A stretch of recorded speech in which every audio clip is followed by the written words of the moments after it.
तिची कार्य खऱ्या अर्थाने सुरू झालं ती 2 ऑक्टोबर 2020 पासून. आज तागायत अविरतपणे दररोज 1 तास ते 1.5 तास हे श्रमदान होतं. अच्छा. आणि ते श्रमदान डेली अवरत चालतं. याला कुठला राजकीय पाठिंबा वगैरे आहे का? एक रस्ता असा झाला की तिथं संपूर्ण दोन्ही बाजूला लेखीचं झाड म्हणून सर्व ती झाडं लावलेली आहेत आणि ती झाडं आज अतिशय डौलानं उभी आहेत. 25ला पाणी फाउंडेशनचे आमिर खान आमच्या कार्यक्रमाला यावी अशी आमच्या सर्वांची इच्छा आहे आणि त्यासाठी त्यांना आम्ही 23 मार्चला त्या ठिकाणी त्यांच्याशी संवाद सुद्धा साधला आणि त्यांना निमंत्रण सुद्धा दिले. पण संघटना म्हणली कुठली राजकीय संघटना वाटते आपल्याला किंवा एक आर्थिक मोबदल्यासाठी कुठली तरी आपण संघटना चालू करतो. पण कर्जतमध्ये गेली 4 वर्षापासून एक संघटना काम करते लोकांसाठी. लोकांनी तयार केलेली संघटना म्हणजे सर्व सामाजिक संघटना. त्यामध्ये शिक्षक आहेत, कोणी सरकारी नोकर आहेत, कोणी डॉक्टर आहेत, कोणी आपले शेतकरी नॉर्मल लोक आहेत. त्यांनी सगळ्यांनी मिळून एक संघटना चालू केली. त्याचं नाव आहे सर्व सामाजिक संघटना. त्याचे आपले काही शिलेदार आपल्यासोबत आहेत. त्यामध्ये दिनेश ढवळे सर, तर सत्यजित मच्छिंद्र आणि राजेंद्र बेंगडे सर. नमस्ते सर. नमस्ते. पहिला प्रश्न हा विचारायचा आहे की हे कधी सुरू झालं आणि ह्याचं नाव कसं सुचलं सर्व सामाजिक संघटना? 2 ऑक्टोबर 2020 रोजी संघटनेची सुरुवात झाली. पण खरी सुरुवात अगोदरच झाली. ती अशी झाली की पाणी फाउंडेशनमध्ये काही सदस्य ह्यातले शिलेदार अगोदर काम करत होते. काहींनी कर्जत तालुका हरित अभियान हे एक सुरू केलं आणि बाकी इतर संघटना तुम्ही म्हणले तसे डॉक्टर असोसिएशन, आम्ही मेडिकल असोसिएशन, शिक्षक असोसिएशन, माझी सैनिक संघटना, अशा सर्व संघटना एकत्र येऊन मग ते तयार झाली ती सर्व सामाजिक संघटना. आणि तिची कार्य खऱ्या अर्थाने सुरू झालं ती 2 ऑक्टोबर 2020 पासून. आज तागायत अविरतपणे दररोज 1 तास ते 1.5 तास हे श्रमदान होतं आणि ते श्रमदान डेली अवरत चालू आहे. त्यात करोना आणि मध्यंतरी पाऊस, ऊन, वारा ही कुठलीही तमा न बाळगता दररोज होतं. यात पर्यावरण आणि स्वच्छता ह्या 2 विषयावर आज तागायत हे कार्य चालू आहे. आणि सुरुवातीला वाटलं होतं एवढा दिवस चालेल म्हणून तुम्हाला काम 4 वर्ष जवळपास असं काही? नाही, असं काही वाटलं नव्हतं. पण काम करायचं आणि सगळ्यांचा ध्यास होता पर्यावरणाचा आणि तो ध्यास तसाच पुढे चालू राहिला. आता मात्र असं वाटतं की हे काम कधीच बंद नाही पडू. सचिन साहेब, तुम्हाला विचारायचं की आता तुम्ही 4 वर्ष काम करतायत तर कर्ज तुम्हाला बदल काय दिसतो स्वच्छतेबाबतचा? पहिले कर्ज आणि आत्ताच कर्ज, त्यामुळे तुम्हाला बदल काय वाटतं? सामाजिक संघटनेच्या माध्यमातून की जे कर्जतकरांच्या पाठबळातून कर्जत शहरात आणि भोवती लावली गेली आहेत. खरं तर ती सर्व झाडं देशी आहेत. म्हणजे ह्यातलं विशेष हे आहे की ती सर्व झाडं देशी आहेत. आणि कर्जतच्या नगर रोड असेल, राशीन रोड असेल, त्याचे जे डिवायडर आहेत त्या डिवायडरमध्ये सुद्धा शोभेची झाडं लावण्याचं काम सर्व सामाजिक संघटनेने करून त्याचं मेंटेनन्स सुद्धा सर्व सामाजिक संघटनेच्या वतीने केलं जातं. म्हणजे अतिशय छोटे छोटे ज्या गोष्टी आहेत पर्यावरणाच्या दृष्टीने त्याच्यावर सर्व सामाजिक संघटना काम करते. त्यामुळे कर्जतमध्ये लोकांच्यात पर्यावरणाविषयी अवेअरनेस वाढलेला दिसून येतोय आणि लोकांचा ओघ सर्व सामाजिक संघटनेला लोकसहभाग, आर्थिक सहभाग देण्याचा त्या ठिकाणी वाढलेला आहे. मेघना साहेब, मला तुम्हाला एक प्रश्न विचारायचा आहे की तुम्ही शिक्षक आहात, तर तुम्ही स्वच्छतेचे जास्त महत्त्व सांगू शकता? सर्वप्रथम सर्वांना जय पर्यावरण, जय वसुंधरा. आता मी गेली 20 वर्षांपासून शिक्षण क्षेत्रामध्ये काम करत आहे. शिक्षण क्षेत्रामध्ये काम करत असताना शिक्षकांचा जो संबंध आहे तो सर्वात तळागाळातील स्तरापर्यंत म्हणजे प्रत्येकाच्या घरापर्यंत आमचा संबंध येत असतो. आपण नेहमी असं म्हणतो की प्रत्येकाला पर्यावरणाविषयी, वृक्षांच्या विषयी, वसुंधराच्या विषयी तळमळ आहे. आज काय झाले, ग्लोबल वॉर्मिंग आहे, प्रदूषण आहे, ह्या सर्व गोष्टींची जी माहिती आहे ते प्रत्येकाला माहिती आहे.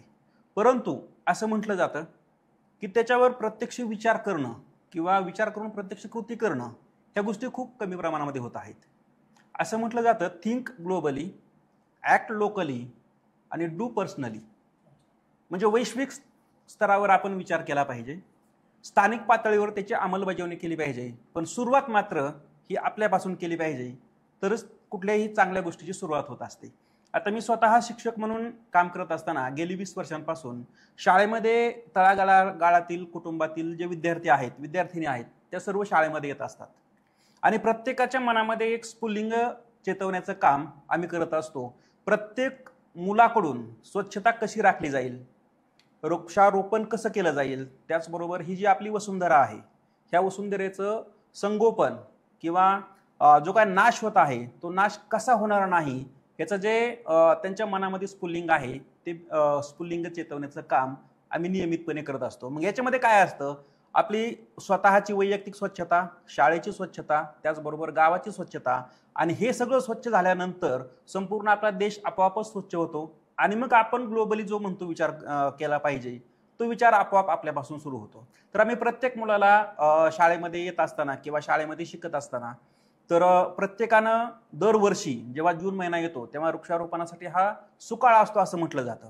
तर प्रत्येक मुलानं प्रत्येकाचं दरवर्षी एक झाड ते वृक्षारोपण करायचं आहे, झाड लावायचं आहे. तुमच्या जी जागा आहे घराजवळ असेल किंवा जर घराजवळ नसेल तर तुमच्या शेताच्या बांधावर असेल किंवा जिथं तुम्हाला जागा उपलब्ध असेल तिथं तुम्ही एक झाड लावायचं आहे. त्याचा एक फोटो काढायचा आहे आणि तो फोटो आपल्या शाळेच्या ग्रुपवरती पाठवायचा आहे. अशा प्रकारे ते झाड लावल्यानंतर त्या झाडाचं नंतर जे संवर्धन आहे, आठवड्यानं असेल, 15 दिवसांना असेल किंवा महिन्यानं असेल, त्याचा पाठपुरावा करून आम्ही त्यांच्याकडून ते संगोपन करून घेतो. आणि पुढच्या वर्षी जूनमध्ये आपलं आता दुसरं झाड लावायचं असते. तर ते दुसरं झाड लावत असताना पहिल्या झाडाचं काय परिस्थिती आहे याचाही आम्ही आढावा घेऊन मुलांच्या मनामध्ये स्वच्छता असेल, वृक्षारोपण असेल आणि सगळ्यात महत्त्वाचं वृक्ष संगोपन असेल, ह्या गोष्टींचा आम्ही नेहमी आढावा घेऊन हे जे पर्यावरणाचं काम आहे, वसुंधरेचं काम आहे, ते आम्ही पुढे घेऊन जात असतो. तुमचा उपक्रम सांगितलं, वाढदिवसाला झाड देणं आणि त्याचं संगोपन करणं आणि त्याचं अपडेट घेणं दररोज, हे सगळ्यात महत्त्वाचं आहे. ह्याला कुठला राजकीय पाठिंबा वगैरे आहे का? कुठलाही राजकीय पाठिंबा नाही. कारण कसं आहे, कारण हे कुठले संघटन 4 वर्ष टिकवायचं, त्याला पाठिंबाशिवाय गरज नाही. राजकीय असेल तर जास्त चालतं असं म्हणतो. नाही, आम्ही हे सांगू इच्छितो की आमच्या संघटनेत ना अध्यक्ष आहे, ना उपाध्यक्ष आहे, ना कुठलं पद आहे. सर्व क्षेत्रातील मान्यवर या ठिकाणी शिलेदार म्हणूनच काम करतात. कुठलाही अध्यक्ष उपाध्यक्ष हे नाही. आणि झाला विषय तो राजकीय पाठिंब्याचा, आम्हाला समाजातील विविध स्तरातून पाठिंबा मिळतो, पण आमच्या संघटनेत कुठलाही माणूस राजकारण आणत नाही किंवा राजकीय बोलत नाही किंवा राजकीय विषयावर चर्चा होत नाही. आम्ही जे आहे ते काम पर्यावरण साठी करतो. पर्यावरणपूरक जे विषय आहेत ते आम्ही करण्याचा प्रयत्न करतो. आमच्यापासून लोकांना काहीतरी शिकायला भेटेल हे असं वागण्याचा आम्ही प्रयत्न करतो. यात राजकारण हा प्रकार कुठेही जवळपास असा नाही. अच्छा, मच्छर साहेब, तुम्हाला आपल्या संघटनेला कुठले कुठले पुरस्कार भेटलेत? सर्व सामाजिक संघटनेचं कार्य 2 ऑक्टोबर 2020 पासून सुरू झालं आणि सर्व शिलेदार म्हणजे पहिल्या दिवसापासून हे काम इतकं मोठं होईल असं कुणालाही वाटलं नव्हतं. पण काळाच्या ओघात हे काम वाढत गेलं कर्जतकरांच्या पाठिंब्यावर आणि स्थानिक कर्जत नगरपंचायतच्या पाठिंब्यावर हे काम वाढत गेलं. कर्जत नगरपंचायत आणि सर्व सामाजिक संघटना या दोघांच्या माध्यमातून माझी वसुंधरा 1 मध्ये कर्जतला नगरपंचायत गटातून महाराष्ट्र राज्यातून त्या ठिकाणी 2रा नंबरचं पारितोषिक पहिल्या वर्षी 2रं मिळालं. आणि माझी वसुंधरा 2 मध्ये पंचायत गटामध्ये कर्जत नगरपंचायतला पहिल्या क्रमांकाचं त्या ठिकाणी बक्षीस मिळालं. आणि त्या ठिकाणी कर्जत नगरपंचायत आणि सर्व सामाजिक संघटनेचं खऱ्या अर्थाने महाराष्ट्रात त्या ठिकाणी नाव झालं. आणि तिथून पुढं कॉन्फरन्स ऑफ पार्टीज 27 म्हणजे इजिप्त देशात जे जागतिक हवामान परिषद संयुक्त राष्ट्र संघाच्या वतीने जे झाली होती इजिप्त देशात जागतिक हवामान परिषद 27वी, तर त्या ठिकाणी महाराष्ट्राचे पर्यावरण विभागाचे सचिव प्रवीण दराडे साहेब होते. तर त्यांच्या वतीने भारताच्या वतीने एक केस स्टडी म्हणून 3 मिनिटाचा व्हिडिओ की कशा पद्धतीने माझी वसुंधरावर महाराष्ट्रात काम चालू आहे आणि त्या व्यासपीठावर सर्व सामाजिक संघटनेचं काम त्या ठिकाणी त्यांनी मांडलं. आणि तो सगळ्यात मोठा आम्हाला शाबासकीची थाप त्या ठिकाणी आम्हाला वाटते. असे अनेक छोटे मोठे पुरस्कार आत्ताच विटा जिल्हा सांगली येथील एक कंपनी नेचर केअर कंपनी म्हणून एक कंपनी आहे, तर त्यांनी आम्हाला एक राज्यस्तरीय पुरस्कार दिला. तोही स्वीकारण्यासाठी आम्ही शिलेदार त्या ठिकाणी गेलो होतो. म्हणजे असे अनेक पुरस्कार आम्हाला मिळालेले आहेत. 23 मार्च 2025 रोजी म्हणजे गेल्या महिन्यात पाणी फाउंडेशनचे किरणराव यांनी माननीय महाराष्ट्र राज्याचे मुख्यमंत्री फडणवीस साहेब यांच्या समोर अतिशय मान सन्मानाने सर्व सामाजिक संघटनेला त्या ठिकाणी त्या व्यासपीठावर सन्मान त्या ठिकाणी त्यांनी केला. म्हणजे असे अनेक छोटे मोठे पुरस्कार आम्हाला त्या ठिकाणी मिळाली, पण खऱ्या अर्थाने सर्व सामाजिक संघटनेचं काम पुरस्काराच्याही पलीकडे गेले. त्यामुळे आम्हाला हे पुरस्कार असे काही जास्त काय असं काही वाटत नाही. इकडे साहेब एक विचार होतं की कर्जतच्या आधी एक ओळख होती दुष्काळ ओळख, पण आता सर्वसामान्य संघटनेमुळे आपली ओळख जगभर जाते. कसं वाटतंय नेमकं ओळख बदलण्याचा प्रयत्न चालू जाते आपल्या कर्जतचा? कर्जत खूप पहिल्या काळापासून दुष्काळग्रस्त तालुका, आवर्षण प्रवण भागामध्ये कर्जत तालुका येतो. पर्जन्याचं जर प्रमाण बघितलं तर खूपच कमी प्रमाणामध्ये पाऊस कर्जतमध्ये पडत असतो. आणि सध्या काय झालंय, सध्या 2 ऑक्टोबर 2020 या दिवसापासून आज अखेरपर्यंत सतत अविरत अखंड एकही दिवस न थांबता सर्व सामाजिक संघटना वृक्षारोपण, वृक्ष संवर्धन आणि स्वच्छता या तीनही गोष्टींच्यावर नियमितपणे अखंड काम करत आहे. त्यामुळं कर्जत तालुक्यामध्ये जो पावसाचं प्रमाण आहे हे आता परिसरातीलच लोक, तालुक्यातील असू द्या किंवा कर्जतच्या परिसरातील लोक असू द्या, ते स्वतः आता म्हणायला लागले आहेत की आम्हाला पहिल्या जुन्या काळामध्ये जो काही पर्जन्याचं प्रमाण होतं त्याच्यापेक्षा आत्ताचं जे पर्जन्याचं प्रमाण आहे हे खूप वाढलेलं आहे असे लोक म्हणायला लागलेले आहेत. म्हणजे ते प्रत्यक्षामध्ये तसं घडलेलं आहे म्हणून ते लोक म्हणत आहेत. सर्व सामाजिक संघटना जी काम करत आहे ते जे पाणलोट स्ट्रक्चर्स आहेत याच्यावरही सर्व सामाजिक संघटना काम करत आहे, जेणेकरून जे पावसाचं पडलेलं पाणी आहे ते पाणी वाहून न जाता जास्तीत जास्त जमिनीमध्ये कसं मुरेल याचाही विचार करून सर्व सामाजिक संघटना काम करत आहे. त्यामुळे जी पाणी पातळी आहे, भूजल पातळी जी म्हणतो आपण, ती भूजल पातळी आता जुन्या काळाच्या तुलनेमध्ये आत्ता वरती आलेली आहे. आणि त्याचे जे परिणाम आहेत, बोरवेल्स असतील, त्यानंतर विहिरी असतील, त्यानंतर साधारणपणे संक्रांतीच्या नंतर जानेवारी महिन्याच्या नंतर भीषण परिस्थिती निर्माण व्हायची. पाण्याचे टँकर वगैरे नियमितपणे सुरू करावे लागायचे. परंतु जुन्या काळाच्या तुलनेमध्ये आत्ता जर आपण पाहिलं तर बोरवेल्स असतील, विहिरी असतील, ह्यांची जी भूजल पातळी आहे ती वरती आहे. आणि या सगळ्यांचा परिणाम म्हणून लोकांचं जे जीवनमान आहे, पाण्याशिवाय आपण म्हणतो जगू शकत नाही किंवा पाणी प्रत्येक गोष्टीमध्ये खूप महत्त्वाचं आहे, तर ते पाणी मुबलक प्रमाणामध्ये उपलब्ध आहे. हा जो बदल आहे तो आपल्याला बघायला मिळतो. म्हणजे मला एक घटना आठवते, मी कर्जतचं त्यामुळे सांगतो. 2016-17 मध्ये खूप भीषण परिस्थिती होती. पाण्यासाठी लोक बरोबर फिरायचे. दुर्गावचा तलाव आहे तेवढे पाणी हो होतं. हो लोक टँकरनी पाणी घ्यायचे, दूषित पाणी असायचं तर लोक घ्यायचे. पण आता अशी स्थिती आली की लोक पाणी वाटतात दुसऱ्याला. सो ही कर्जतची एक नवीन ओळख झाली, त्याबद्दल मला खरंच अभिमान आहे या गोष्टीचा. आता जे आपले शिलेदार नाही आहेत ते मदत कशी करतात आपल्या संघटनेला? शिलेदार नाहीत म्हणजे सर्वसामान्य लोक. सर्वसामान्य लोक. आता कर्जतमध्ये असं झालंय की कुठला इव्हेंट असला तरी म्हणजे 5 वर्षानंतर आम्ही जी 5 वर्षापूर्वी जे झाडं, आता 5 वर्ष होत आहेत 2 ऑक्टोबर 2025 ला, तर 5 वर्षापूर्वी म्हणजे 4.5 वर्षापूर्वी जे झाडं लावलीत ते झाडाचं आता कुठंतरी एक रोपाचं झाड झालं. आणि ते झाडाचं रूपांतर पाहून कर्जतमध्ये कुठंतरी सर्वसामान्यच अवेअरनेस आलाय की हे आपण हे करून दाखवत आहेत. हे बोलत नाहीत, हे काही करत म्हणजे सांगत नाहीत, सांगतं काम करणार आहेत. आणि ह्यामुळे काय झालं की प्रत्येकाला असं वाटतं की ह्यात कुठलंही राजकारण नाही. आणि ते लोकांनी पाहिले 4.5 वर्ष. आणि त्याच्यानंतर आता लोक असं करतात की वाढदिवस असेल, लग्न समारंभ असेल, सत्कार वगैरे विनाकारण जो खर्च होत होता तो सगळा सोडून, आणि काही काही दुःखाच्या प्रसंगातही स्मृती म्हणून, की गेलेल्या माणसाची स्मृती म्हणून असे काही प्रसंगात लोक आम्हाला भरभरून असं आर्थिक योगदान देतात. काही काही लोक, आता सपोज आम्ही कर्जत शहरात पहिल्यांदा पत्र्याचे डस्टबिन केले आणि दुसरं दादा पाटील महाविद्यालयाच्या संयुक्त विद्यमाने आम्ही म्हणजे प्लॅस्टिकचे डस्टबिन, प्लॅस्टिकचे म्हणजे बादली अशी डस्टबिन आम्ही रिसायकल करून दिले.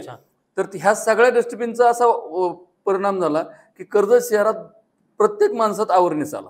म्हणजे आर्थिक अवेअरनेस म्हणजे आर्थिक मदत करतात त्यांना ते कार्य आलं. आणि हे प्रत्येक माणसाचा जो अवेअरनेस आला तो असा आला की प्रत्येकाला असं वाटतं की आता हे काम यांचं चालू आहे, आपण कुठेतरी यांना कुठल्या ना कुठल्या पद्धतीने मदत करायची. मग आता व्यापारी वर्ग असेल की जिथे जिथं आमची डस्टबिन पोहोचली तिथले लोक प्रत्येक जण कचरा हा त्याच्या दारात न टाकता डस्टबिन देऊन टाकतात. अच्छा, मचिन साहेब मला एक सांगा की आपण तुमचा सकाळ दिनक्रम कसा असतो, म्हणजे संघटनेत कसे लोक जमतात आणि काम कसं सुरू होतं तुमचं सकाळी?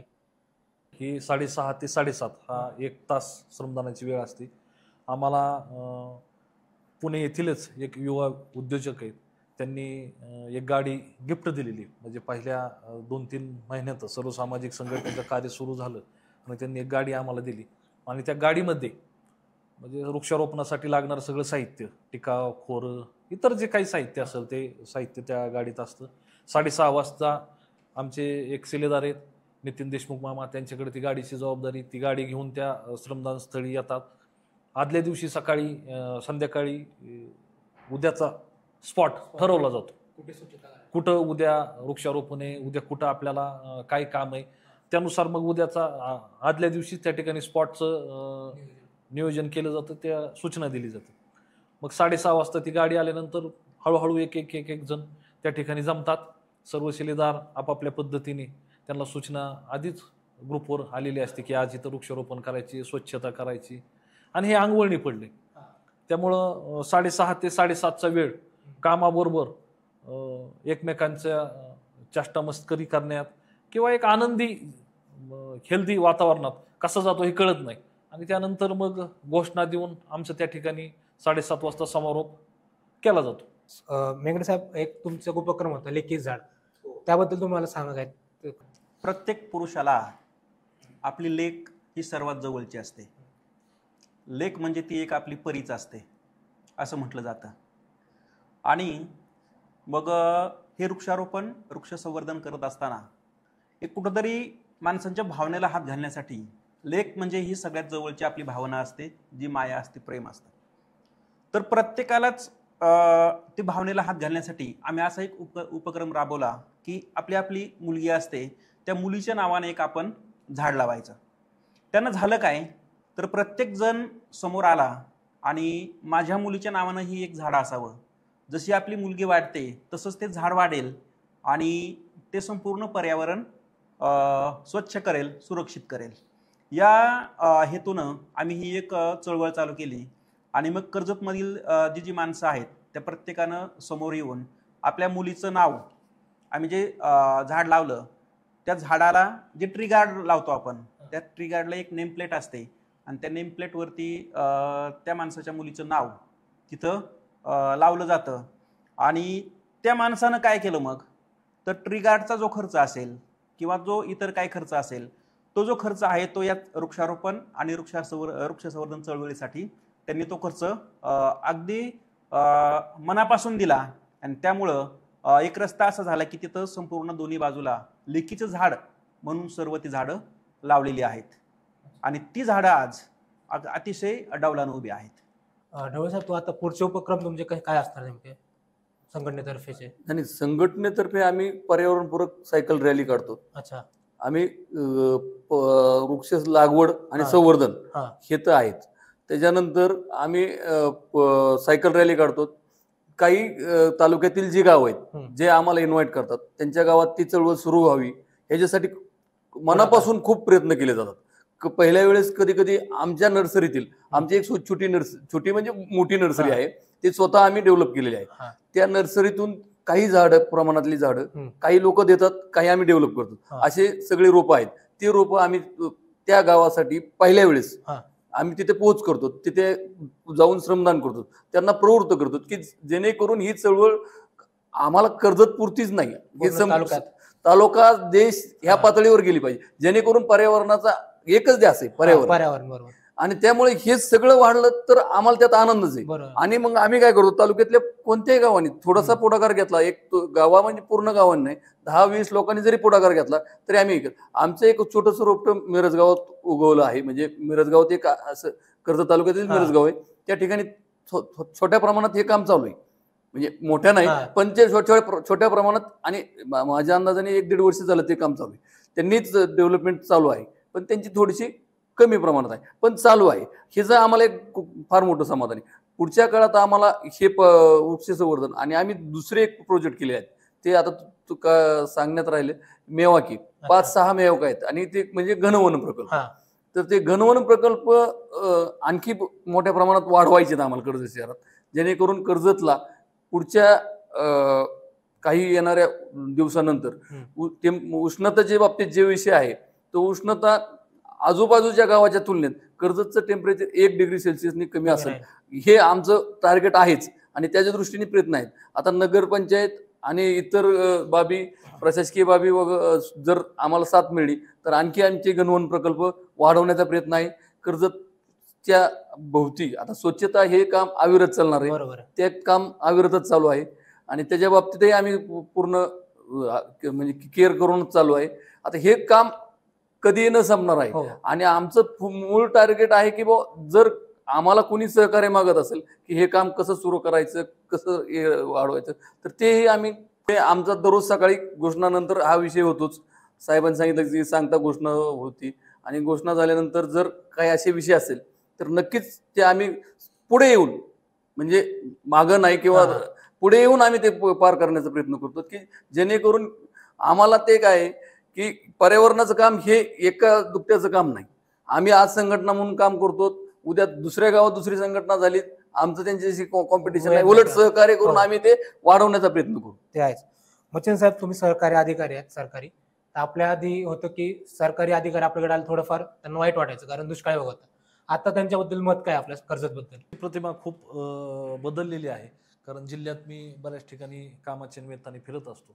म्हणजे कर्जत आता दुष्काळी न राहता त्या ठिकाणी हरित कर्जत झालेलं आहे. म्हणजे पाण्याचा प्रश्न कर्जतचा पूर्ण मिटलेला आहे आणि वृक्षांच्या बाबतीत कर्जत अतिशय, म्हणजे कुठल्याही रोडला गेलं तरी झाड नाही असं होत नाही. आत्ताच 5 तारखेला वटपौर्णिमा झाली. म्हणजे मला आठवतं, मी लहान होतो, तुम्ही त्या ठिकाणी कर्जतचेच आहात. दादा पाटील महाविद्यालयाच्या मागे एक वड होता, त्या ठिकाणी वटपौर्णिमेला महिलांना, म्हणजे ते वडाला दोरा बांधण्यासाठी ट्रॅफिक जॅम झालेलं मी बघितलं. पण आजची कर्जतची परिस्थिती अशी आहे की कुठल्याही कानाकोपऱ्यात आणि कुठल्याही कर्जतच्या गल्लीत वड उभा नाही असं नाही. आणि अतिशय म्हणजे महिला अशा ट्रॅफिक कुठं त्या ठिकाणी दिसलं नाही. गल्लोगल्ली वड असल्यामुळं वटपौर्णिमेचा सण, कारण सर्व सामाजिक संघटनेच्या वतीने जवळपास 1000पेक्षा जास्त वड कर्जत शहरात त्या ठिकाणी लावलेले. रेकुरी अभयारण्य जे आहे त्याचा जो रोड आहे तर तो वड रोड म्हणून आम्ही घोषित केला आहे. त्या रोडला जवळपास 300पेक्षा जास्त वड त्या ठिकाणी आहेत. आणि हे सगळं पाहता म्हणजे जे सरकारी अधिकारी येतील त्यांनाही त्या ठिकाणी कुठंतरी त्यांचं मन त्या ठिकाणी लागलं पाहिजे आणि ज्या सोयी सुविधा आहेत तालुक्याच्या त्या मिळाल्या पाहिजेत. अशा पद्धतीचं वातावरण कर्जतमध्ये झालेलं आहे. अच्छा. आणि अजून एक होतं की सामाजिक संघटना म्हटलं की आर्थिक पाहिजेच. मग तुम्हाला आर्थिक तुम्ही स्वतः गोळा करता की लोकांकडून येतं? तुम्हाला कसं होतं? मी मगाशी सांगितलं तुम्हाला की आता आर्थिक आम्हाला सुरुवातीला फार चणचण होती त्याची. आणि म्हणजे काही वेळेस टँकरला पैसे नव्हते द्यायला. उन्हाळ्यात टँकर लागतात कारण हे झाडं काय सगळेच असे पाण्याच्या जवळ लावलेले नाही. रस्त्याच्या कडेने किंवा सरकारी जागेत जिथे जिथे जागा भेटेल तिथे तिथे झाडे लावलेत आणि प्रत्येक ठिकाणी पाणी उपलब्ध होईल असतं. टँकरची उन्हाळ्यात आवश्यकता भासते कारण देशी झाडं असल्यामुळं तशी पाण्याची आवश्यकता कमी लागते, पण उन्हाळ्यात मात्र नक्कीच लागते, नवीन रोपाला जास्त लागते. तर ही चणचण फार होती. पण आम्ही अक्षरशः सर्व शिलेदारांनी बादल्या, कुणाच तरी बोर चालू कर, कुणाच तरी हौद रिकामं कर, असं करून आम्ही ते हे केलं. पण अलीकडल्या काळात जे दिसत आलंय त्यातून ते असं दिसतंय की लोक तयार झालेत आणि हीच मदत आहे. ह्याच्याबद्दल थोडंसं मच्छिंद्र साहेब बोलतील. सर्व सामाजिक संघटना जे नाव म्हणजे रूढ झालं 2 ऑक्टोबर 2020 नंतर, त्याच्या आधी 5 जून 2020ला खऱ्या अर्थानं सर्व सामाजिक संघटनेचं म्हणजे नाव कुठेही झालं नव्हतं, पण पहिला कार्यक्रम त्या ठिकाणी झाला होता वृक्षारोपणाचा पर्यावरण दिनी. आणि मग 2 ऑक्टोबरला श्रमदान सुरू झाल्यानंतर सर्व सामाजिक संघटना एकत्र सर्व संघटना आल्यानंतर ते नाव रूढ झालं. पण मला अजून आठवतं ढवळे सर की आपण ते छोटे छोटे डबे त्या ठिकाणी तयार केले होते. आम्ही तुम्ही बघत असताल, आपण एखाद्या दुकानात गेलो, गोशाळेचे डबे आता बऱ्याच ठिकाणी दिसतात, तसे डबे आम्ही केले होते त्याच्यावर नाव टाकून देणगीसाठी. म्हणजे ऑफलाईन देणगी होती आधी आणि कोविडच्या आधी डिजिटल जास्त नव्हतं. आणि आमचे शिलेदार ज्यांचे म्हणजे आता ढवळे सरांचं दुकान आहे, आमचे रानमाळ मेजर एक माजी सैनिक आहेत ते संघटनेत सक्रिय, त्यांच्या दुकानात नाळे सर असतील, नितीन मामा असतील, म्हणजे ज्यांचे दुकान असतील त्यांच्या दुकानात ते काउंटरवर ठेवलेलं असं. साधारणतः 1-1.5 वर्ष आम्ही त्याच्यावर पैसे गोळा केलेले आहेत. म्हणजे तो हिशोब आमचा एक 4-5 हजार सगळा मिळून वर्षाचा व्हायचा. 5-6 हजार 10 हजाराच्या सुद्धा पुढे जात नव्हता. वर्षाचा पहिला हिशोब असेल. हम्म. पण आजची परिस्थिती अशी की सर्व सामाजिक संघटनेला आता डिजिटल आले आणि लोकांच्यात काम गेले आणि कर्जतकरांचा उत्स्फूर्त पाठिंबा आहे. अतिशय भरभरून आर्थिक मदत त्या ठिकाणी मिळते. त्यामुळे आमच्या आर्थिकच्या बाबतीत प्रश्न जवळजवळ मिटलेला आहे. मग आता राहिलंय फक्त आम्हाला की नवीन नवीन काही संकल्पना करायच्यात. आता 2 ऑक्टोबर 2025ला आमचे 5 वर्ष पूर्ण होणार आहेत. आज 1717वा दिवस आहे. सलग श्रमदानाचा 1717वा दिवस आज आम्ही त्या ठिकाणी श्रमदान करून साजरा केला. आणि 2 ऑक्टोबर 2025ला पाणी फाउंडेशनचे आमिर खान आमच्या कार्यक्रमाला यावी अशी आमच्या सर्वांची इच्छा आहे. आणि त्यासाठी त्यांना आम्ही 23 मार्चला त्या ठिकाणी त्यांच्याशी संवाद सुद्धा साधला आणि त्यांना निमंत्रण सुद्धा दिले. बहुतेक येतीलच, कारण त्यांनाही आमचं काम खूप मोठं आवडलंय आणि त्यांनी त्या ठिकाणी भरभरून प्रतिसाद त्या आम्हाला निमंत्रणाच्या वेळेस दिला. म्हणजे कर्जतमध्ये 100% आमिर खान आमचं काम बघण्यासाठी येतील. सगळ्यात मोठी न्यूज हीच आहे की कर्जतला आमिर खान येत आहेत. कारण आधी मी बघितलं की राजकारणाचे हेलिकॉप्टर आपल्या ग्राउंड उतरलेले आहेत. कधीतरी एक कुठलं तरी सामाजिक साठी येतंय कोणतरी, हे सगळ्यात मोठी बाब आहे. तुम्हाला एक विचारायचं की जेव्हा सगळं काम होतं तेव्हा किती आनंद होतो की आपण एक छोटंसं रोप लावलं होतं कुठलं तरी, की कधी किती वाढेल माहित नाही सामाजिक संघटनेचं, त्याचा आता एवढा मोठा वृक्ष होतोय. कसं वाटतं मला?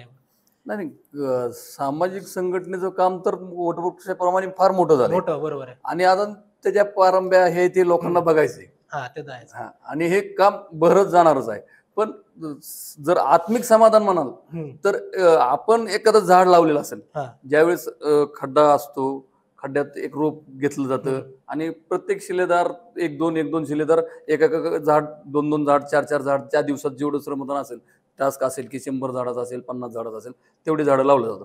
तर ते लावल्यानंतर 2, 2.5, 3 वर्षानंतर त्याची वाढ बघत आणि नंतर आता ज्यावेळेस 4.5 वर्षापूर्वी त्याच्या झाडाखाली उभा राहायला येतो, तो एक आनंद वेगळा, तो आनंद गगनात मावणार नाही आणि कुठं देणारही नाही. ते तर आहेच की आपण केलेल्या कष्टाचं काहीतरी चीज झालं, हे सगळ्यात महत्वाचं आपल्यासाठी. हो, नक्कीच. सर, एक शेवटचा प्रश्न असा आहे की तुम्हाला आता पुढचं नियोजन कसं आहे नेमकं या संघटनेचं, की कसं वाढवणार आहेत आणि नेमकं तुम्हाला लोकांकडून अजून काय अपेक्षा असेल?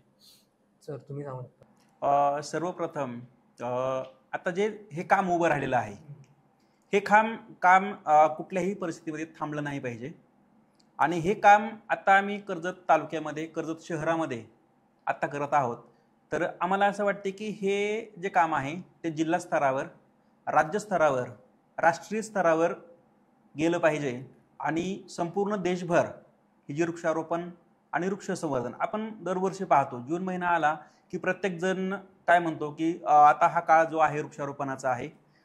शासन स्तरावरती सुद्धा काय म्हटलं जातं की 3 कोटी वृक्ष लावायचे, किंवा अशी एक फिगर दिली जाते आणि तेवढी झाडं लावायची. ती झाडं लावल्यानंतर त्याचं संगोपन होतं का, किंवा ती झाडं तेवढी लावल्यानंतर ती तशी आजपर्यंत जगलेली आहेत का, जगलेली असेल तर आता आपल्याला गरज होती का किंवा आहे का, असं आपण म्हणतो. परंतु प्रत्यक्षामध्ये ती झाडं संवर्धित केली जात नाहीत किंवा ती होत नाहीत. त्यासाठी वेगवेगळी कारणं असतील. परंतु आमचं असं नियोजन आहे की आपण जे काम करतोय हे काम जास्तीत जास्त लोकांच्यापर्यंत कसं पोहोचेल, आणि ते फक्त पोहोचून चालणार नाही, तर त्यांनी ते स्वतः कशी त्याच्यामध्ये सुरुवात करतील आणि सुरुवात करून एक चळवळ कशी उभी राहील, असं एक संघटनेचं नियोजन आहे.